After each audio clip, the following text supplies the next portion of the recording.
What barriers exist, if any, many do though, what barriers exist for Artsakh in terms of international law to use the Kosovo scenario or precedent?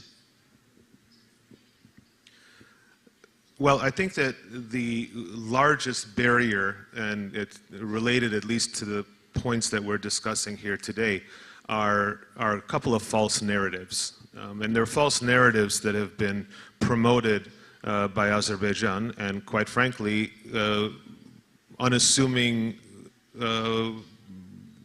interlocutors then kind of move it on the pipeline, and it turns up in documents, it influences people's minds with respect to what is right and wrong. The first, and I'm going to break it down, is the idea of internal versus external self-determination, and the second one is well, let me start with the first, and then I'll get to the second one. It'll help. So, in the concept of self-determination, there's really kind of two roads down that path. What does it mean, self-determination? Self-determination means the will of the people to be able to make decisions for themselves, which could include things like self-governance. And you have really kind of two interesting, and I alluded to it briefly, you have the Quebec scenario, and then you have the Kosovo scenario. The idea of self-determination is enshrined in customary international law. It comes through in the documents as well, the conventions and treaties up to the UN Charter even.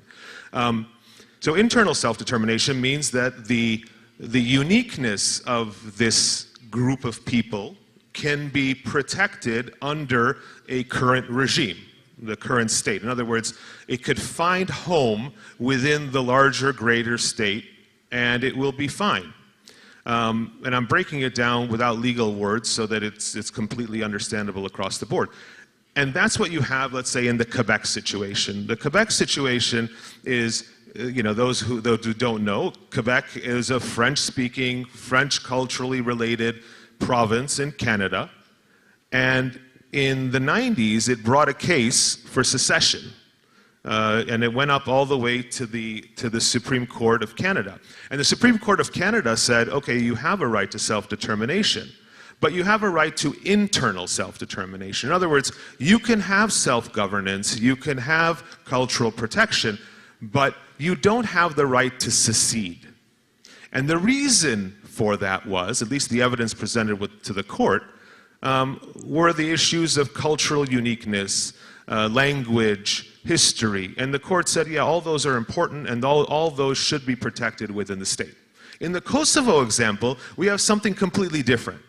We have external self-determination, where that was decided on whether, the ICJ opinion related to something just slightly different, but it's referred to in the ICJ case. But in the Kosovo example, we have external self-determination because the evidence that was presented defending what the claim was to self-determination was not necessarily just about language, culture, etc. It was about something else. The material difference, and that there is a hate speech, and there are a hate speech direct by public officials, and the evidence presented included statements by the president of Azerbaijan indicating ethnic cleansing. So one of the major barriers is combating that narrative, because I even hear that narrative being echoed, within Armenian circles, saying, well, that could be it can't be a possibility when the outcome is ethnic cleansing. And it doesn't matter whether that happens by force or by choice. In other words, people leave. You still have ethnic cleansing. That is ethnic cleansing.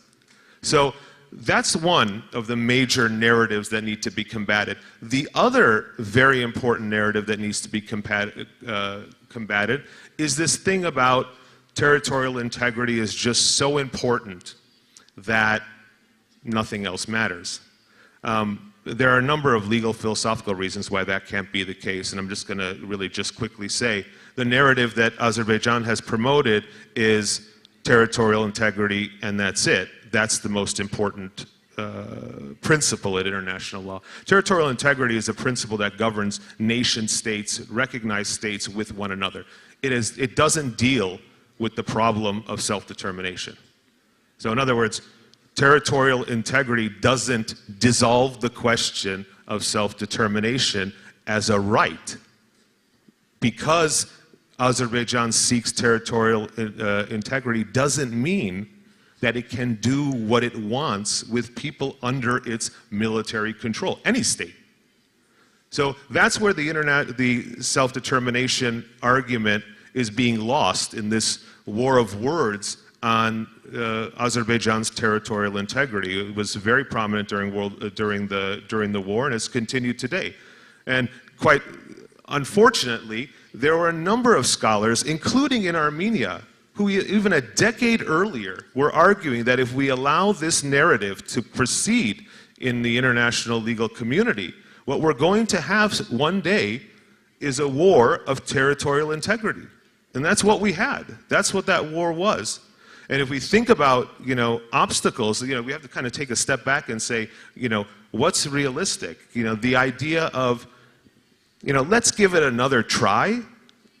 We're dealing with human lives. You don't give it another try.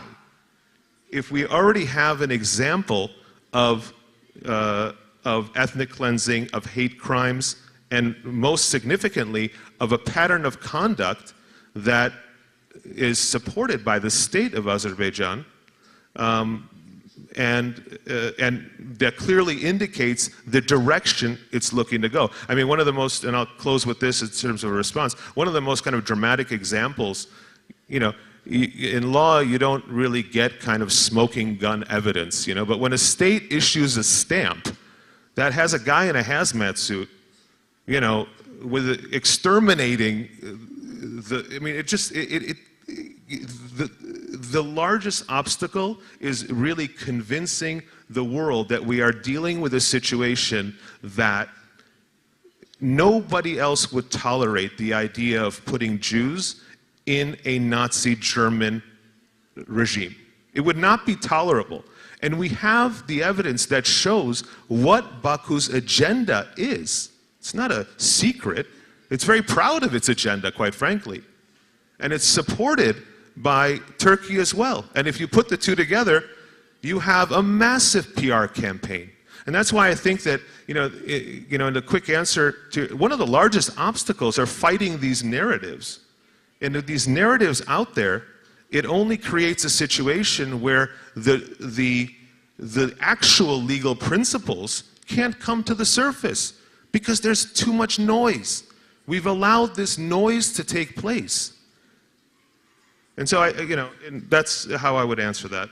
Thank you. Actually, it was very, very thorough and